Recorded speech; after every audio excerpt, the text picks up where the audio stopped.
Hola a todos, mi nombre es Jordan Alexis Álvarez, ya es mi prometida. Kiara Cardoso. Eh, Nosotros somos bilingües, pues, de profesión, de hobby, y como tal, como queremos perfeccionar el idioma y hacer otras actividades por fuera del trabajo. Por cierto, ella es una agente de eBay, lo cual, pues, es una compañía internacional que ya muchos conocen. Yo también trabajo con una compañía de Estados Unidos que realiza préstamos y operaciones financieras.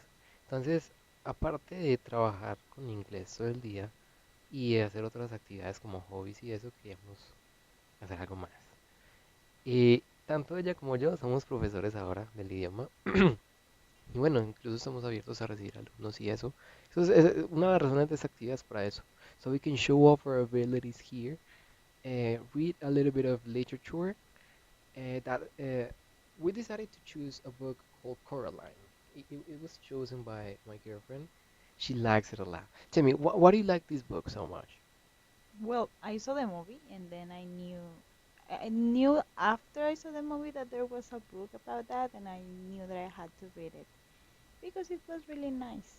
And probably the author is gonna make a second part, so I wanted to know what's gonna happen beforehand. Oh, that's great. I'm quite interested in this book because some works are better written than on live action or animation. So yeah, I love reading literature. She loves it as well. So this is gonna be the very first part of a bigger project. And let's call this the pilot. This is gonna be the pilot of the channel. And we're just gonna evaluate how it goes. So let's start with the book. Wanna open? Okay. Fairy tales are more than true, not because they tell us that dragons exist, but because they tell us that dragons can be beaten. G.K. Chesterton.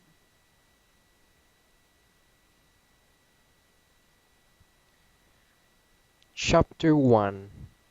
Caroline discovered the door a little while after they moved into the house. It was a very old house. It had an attic under the roof and a cellar under the ground, and an overgrown garden with huge old trees in it. Caroline's family didn't own all of the house. It was too big for that.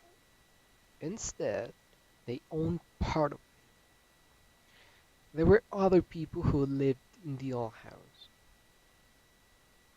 Miss Pink and Miss Forcible lived in the flat below Caroline's, on the ground floor. They were both old and brown, and they lived in their flat with a number of aging Highland terriers, who had names like Hamish and Andrew and Jock. Once upon a time, Miss Pink and Miss Forcible had been actresses, as Miss Pink told Caroline the first time she met her. You see, Caroline, Miss Pink said, getting Coraline's name wrong. Both myself and Miss Forcible were famous actresses in our time. We trod the boards, Louis. Oh, don't let Hamish eat the fruitcake, or he'll be up all night with his tummy. It's Coraline, not Caroline. Coraline, said Coraline. In the flat above Coraline's, under, under the roof, was a crazy old man with a big mustache. He told Coraline that he was training a mouse circus. He wouldn't let anyone see it. One day, little Coraline, when they are all ready, everyone in the whole world will see the wonders of my mouse circus. You ask me why you cannot see it now? Is that what you ask me? No, said Coraline quietly. I ask you not to call me Caroline. It's Coraline. That's great. It's going good. The reason you cannot see the mouse circus, said the man upstairs, is that the mice are yet ready and rehearsed. Also, they refuse to play the songs I've written for them.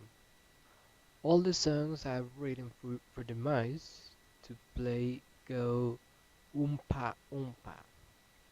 But the white mice will only play total odo like that. I'm thinking of trying them on different types of cheese. Caroline didn't think they were really a mouse circus. She thought the old man was probably making it up. The day after they moved in, Caroline went exploring. She explored the garden.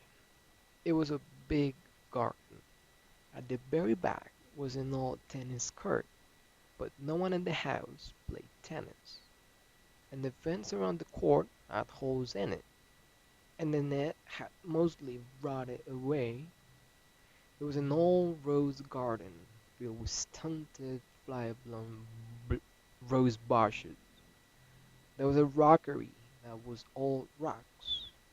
There was a fairy ring made of squidgy brown toadstools, which smelled dreadful if you accidentally trod on them. There was also a well.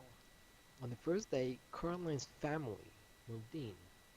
Miss Pink and Miss Forcible made a point of telling Caroline how dangerous the well was, and they warned her to be sure she kept away from it. So Caroline set out to explore for it, so that she knew where it was to keep it away from properly. She found it on the third day in an overgrown meadow beside the tennis court, behind a clump of trees, a low brick circle almost hidden in the high grass.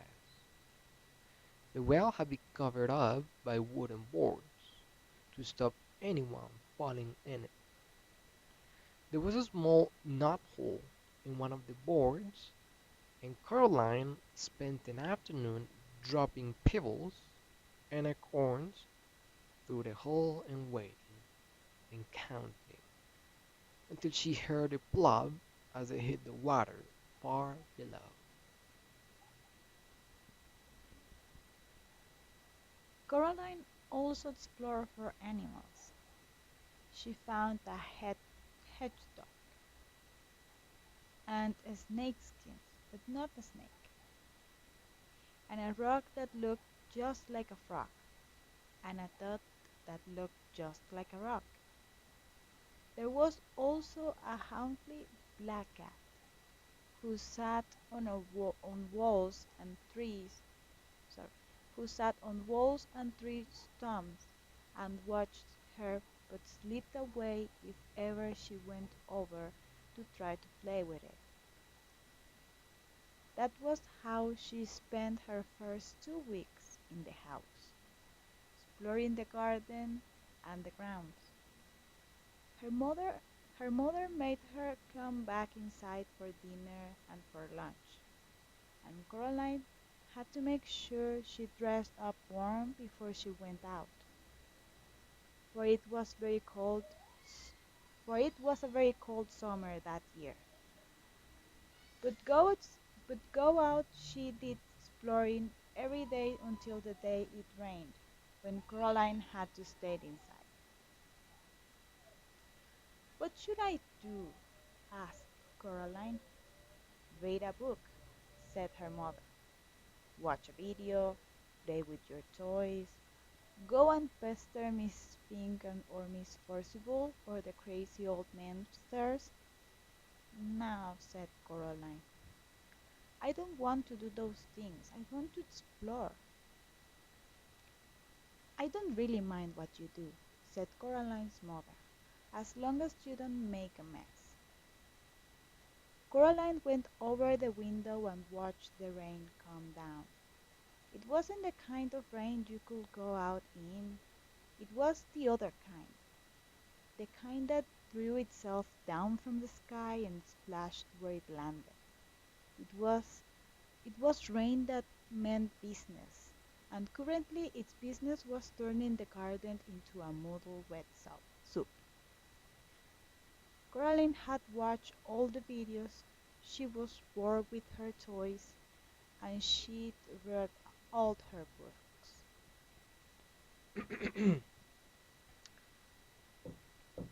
She turned on the television. Oh wait, give me just a second.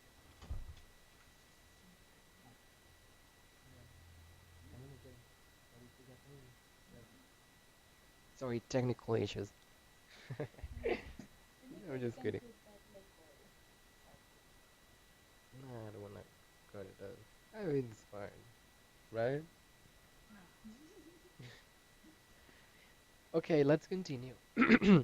She turned on the television. She went from channel to channel to channel. There was nothing on but men in suits talking about the stock market and talk shows. Eventually, she found something to watch.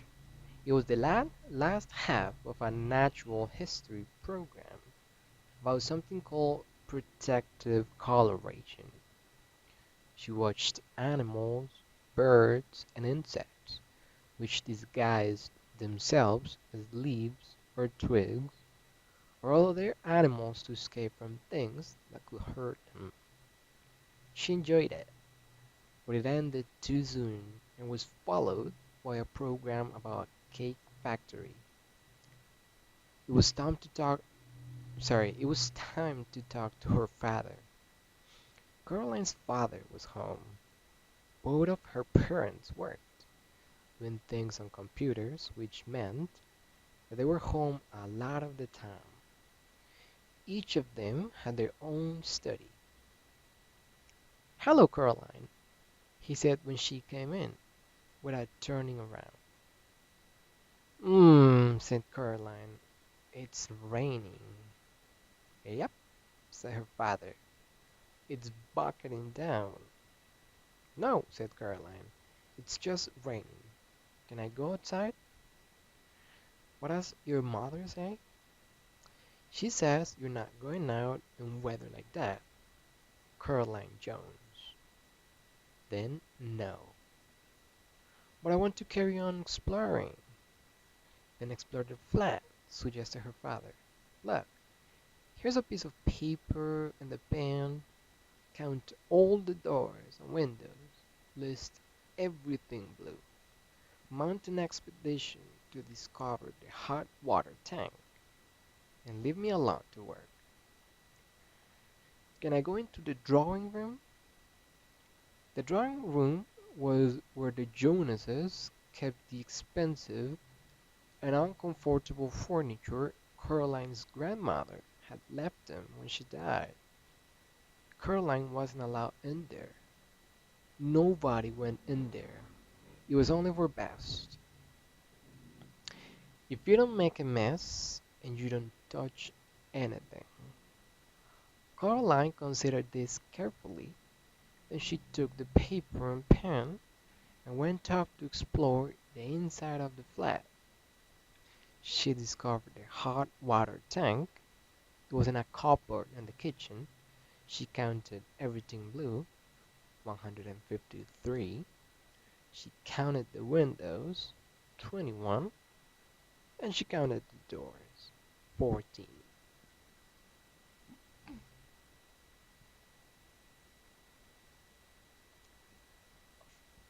Of the doors that she found, 13 opened and closed. The other, the big carved brown wooden door at the far corner of the drawing room, was locked. She said to her mother, "Where does that door go?" "Nowhere, dear. It has to go somewhere." Her mother shook her head. "Look," she told Coraline. She reached up and took a string for a key from the top of the kitchen doorframe. She sorted through them carefully and selected the oldest, biggest, blackest, rustiest key. Then went into the drawing room. She unlocked the door with the key. The door swung open. Her mother was right. The door didn't go anywhere. It opened into a brick wall. When this place was just one house, said Coraline's mother, that door went somewhere. When they turned the house into flats, they simply brick, bricked it up. That's a weird expression. The other side is the empty flat on the other side of the house, the one that is still for sale. She shut the door and put the string of keys back on top of the kitchen doorframe. You didn't lock it, said Coraline. Her mother shrugged. Why should I lock it? She asked. It doesn't go anywhere. Coraline didn't say anything. It was nearly dark outside now, and the rain was still coming down, pattering against the windows and blurring the lights of the cars in the street outside. Caroline's father stopped working and made them all dinner. Caroline was disgusted. Daddy, she said, you've made a recipe again. It's leek and potato stew with a tarragon garnish and melted Gruyere cheese, he admitted. Caroline sighed. Then she went to the freezer and got out some microwave chips and a microwave mini pizza. You know I don't like recipes, she told her father, while her dinner went around and around, and the little red numbers on the microwave oven counted down to zero. If you tried it, maybe you'd like it, said Caroline's father, but she shook her head. That night, Caroline lay awake in her bed. The rain had stopped, and she was almost asleep when something went. She sat up in bed. Something went creak.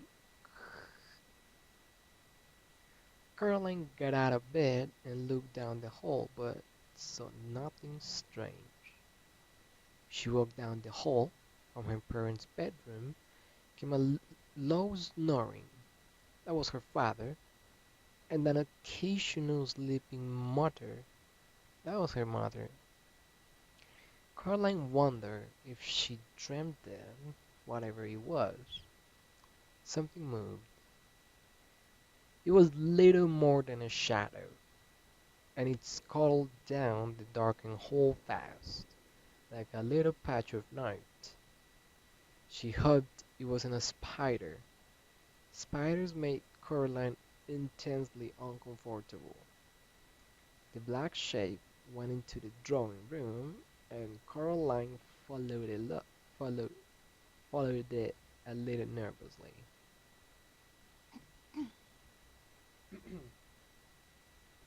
The room was dark. The only light came from the hall, and Coraline, who was standing in the doorway, cast a huge and distorted shadow onto the drawing room carpet. She looked like a thin, giant woman. Coraline was just wondering whether or not she ought to turn on the lights when she saw the black shape edge slowly out from the beneath the sofa. It paused, and then dashed silently across the carpet towards the farthest corner of the room. There was no furniture in that corner of the room. Coraline turned on the light. There was nothing in the corner, nothing but the old door that opened onto the brick wall. She was sure that her mother had shut the door, but now it was ever so slightly open, just a crack. Coraline went over to it and looked, looked in. There was nothing there, just a wall, built of red bricks. Coraline closed the old wooden door, turned the light, and went to bed. She dreamed of black shapes and slits from place to place, avoiding the light until they were all gathered together under the moon. Little black shapes with little red eyes and sharp yellow teeth. They started to sing. We are small, but we are many. We are many. We are small. We were here before you rose. We will we will be here when you fall. Them boy their voices were high and whispering and slightly whiny. They made Coraline feel uncomfortable. Then Coraline dreamed a few commercials, and after that she dreamed of nothing at all. Well, that's pretty much it. The very first chapter of Coraline's book. I mean, it was an awesome experience. I never saw the movie. A lot of people saw it, and I'm sorry, but I haven't watched it. Sh You're sh missing. yeah, I think I'm missing a great movie. It's from who was the director? I don't remember the name of the author, but it was made by Leica Studios. Isn't it? How do you call this guy? Um, The name is here for you. Neil Neil Game. Gaiman. Oh no, but the one who made the movie was what was the name of that guy? He has a lot of weird ass movies. I know. I think that Tim he. Burton, right? I think Ah, it was he. Tim Burton. I'm not sure. Yeah, I think it was Tim Burton.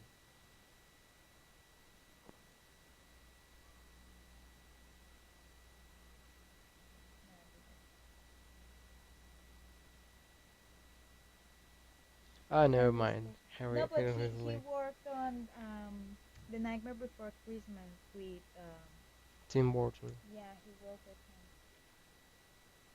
Yeah, Look, I mean, he has worked on many of movies that I love, like The Nightmare Before Christmas, Corpse Bride, Paranorman, Coraline, of course. Kubo is a movie that I have pending. Frankenweenie, it's very good. The Troll Box is very good. I mean, he's a very good director. personal recommendation. There you got it. So, yeah, this is the very first chapter. We want to continue, of course, reading the book. I'm not sure if we gonna finish it like completely, but we definitely want to bring like more classics, more books to the readings and everything. We can, since this is just a pilot, we're evaluating how it goes. And yeah, and I like it so far. I think that covering the whole book would be a long video. That's why we wanted to make it chapter by chapter. But so far it looks good. It feels good. And this is like our first time doing this type of activities. We want to do it more often. It's not only practice, it's just to have fun and also to attract maybe potential students, people who might be interested in learning the language with us. She already has experience as a teacher. I mean, I am a teacher already. I've gotten over 10 students already. It was like a it was my field of action basically. But I recommended her to one of my students. She was teaching him, then to another one. It was good results. It was pretty good. So yeah, this is part of just a great line of activities. Not only literature, not only reading. We're gonna see if it's possible to just, talk over video games, do gameplays, maybe dubbing movies. Dubbing would be pretty much like interpreting vocally the voices of the characters in the movie. That'd be awesome. And she has a great voice. I like it. So that would be a lot of fun. And that would be said so far. Do you have something else to say? Nothing. Thank you for watching. Thanks for watching.